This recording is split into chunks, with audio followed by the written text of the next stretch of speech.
A bombshell in the Cash Feenz case. One of the people convicted in the brutal double murder and sentenced to life in prison could go free. Ashley Toy was part of a group of 10 known as the Cash Feenz Killers who tortured and murdered 18-year-old Alex Sosa and his 14-year-old nephew Jeffrey in Cape Coral back in 2006. She admits to carving symbols into their backs as bleach was poured onto their wounds.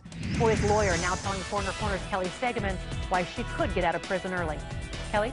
Emily, these are 19 pages of hope. According to Ashley's attorney, Stuart Pepper, he submitted an appeal to the 2nd District Florida Court of Appeals, and tonight he has his answer. Though Ashley Toy doesn't know it yet, Pepper says these pages may keep her from dying behind bars. She doesn't deserve to see her son grow up, to see her son get married. She doesn't deserve any of that.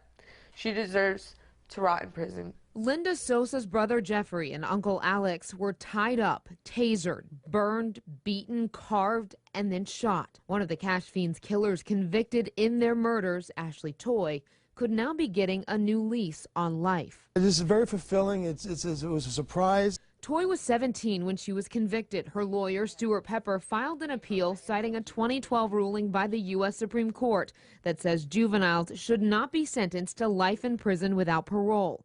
The only problem, Toy was sentenced 5 years before that ruling in 2007. How do you imagine she's going to react in hearing this news and knowing these 19 pages are in fact in her favor? Well, it's going to be great news for her. Wednesday, the 2nd District Court of Appeals in Florida handed down an opinion that says Toy's case is retroactive and should be eligible for a resentencing hearing. It doesn't just affect her, but again, it affects other kids in her situation, at least in the 2nd DCA. But the fight is far from over. Pepper now plans to file for that resentencing hearing or make an agreement with the prosecution to avoid court altogether.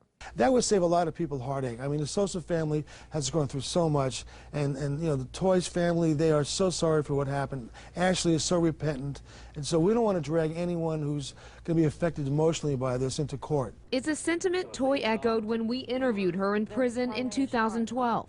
The only thing I can say is that, you know, I've learned from this. I mean, I wish it never would happen.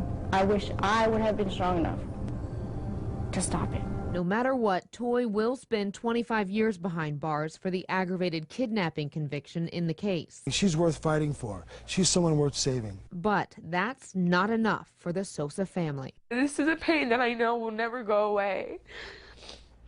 Now, there is a twist here. The Florida State Supreme Court is expected to hear a similar case from a different district in March.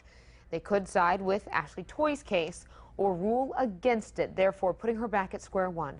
I reached out to members today of the Sosa family on today's news, but have not heard back. Live in the studio, Kelly Stegeman, Fox 4 in your corner.